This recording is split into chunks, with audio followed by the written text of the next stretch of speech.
भाभी का चक्कर है नौकर के साथ क्या? क्या हुआ तुषार? कुछ नहीं चेतना, वो मैं कह रहा था कि मेरा आज जाने का बिल्कुल भी मन नहीं कर रहा। ये तो मैं भी यही हूँ कि आप ना जाओ और यहीं रुक जाओ, लेकिन आपकी ड्यूटी भी तो इम्पोर्टेंट है ना, आपको जाना पड़ेगा। हाँ यही तो दिक्कत है, ड्यूटी ज़्यादा इंपॉर्टेंट है तो जाना पड़ेगा। साक्षी तुम अपनी भाभी का ना ख्याल रखना अच्छे से, ठीक है? और रामू तू काम चोरी मत करियो मेरे पीछे से, ढंग से काम करियो घर का सारा, ठीक है? जी साहब। अच्छा मैं चलता हूँ।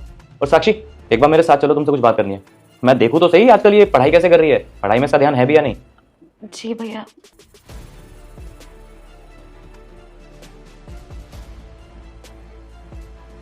अमीन साहब तो घर से बाहर चले गए, अब हम लोग कमरे में चले।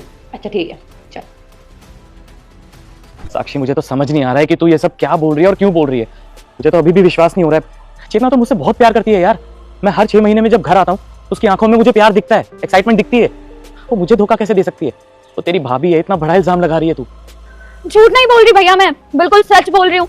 अरे मैंने कई बार अपनी आंखों से इन दोनों को साथ में देखा है और कब से मौका ढूंढ रही थी कि मैं अपने भाई को बता सकूं कि भाभी आपको धोखा दे रही हैं। और हाँ, भाभी ना आपसे कोई प्यार व्यार नहीं करती हैं, वो इस घर में आपके साथ आपके पैसों के लिए रह रही हैं। और मुझे झूठ बोल के भैया आपसे क्या ही मिलेगा। अगर तेरी जगह कोई और होता ना तो अभी तक मुंह तोड़ चुका होता उसका, लेकिन तू मेरी बहन है और तू मेरा बुरा तो चाहेगी नहीं। एक पल को तेरे पे विश्वास करके देख लेता हूँ, लेकिन अगर तेरी ये बात झूठ निकली ना तो मुझे बहुत दुख होगा। अगर ये बात सच है तो चल मेरे साथ, रंगे हाथों पकड़ते हैं, चल मेरे साथ। जब से साहब आए हैं घर से बाहर जाने का नाम ही नहीं ले रहे हैं। आज अपनी सारी हसरतें मैं पूरी करूंगा मेम साहब। रामू ये क्या कर रहा है अपनी मालकिन के साथ?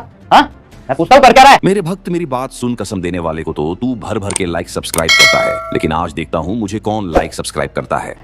तभी ये लड़की कहती है तुम तो चले गए थे ना, तभी फिर ये लड़का कहता है मैं कहीं नहीं गया था चेतना, क्योंकि मेरी बहन ने सब कुछ सच सच बता दिए कि तुम मेरे पीठ पीछे क्या कर रही हो। और फिर ये लड़का कहता है तुम मेरे पीठ पीछे मुझे ही धोखा दे रही हो। और फिर इस नौकर से कहता है रामू तुझे तो मैंने किस तरह सड़क से उठा कर लेकर आया, तुझे खाने को दिया, पहनने को दिया और तू मेरे ही थाली में खाकर और फिर ये आर्मी वाला इन दोनों को अपने घर से धक्के मारकर बाहर निकाल देता है।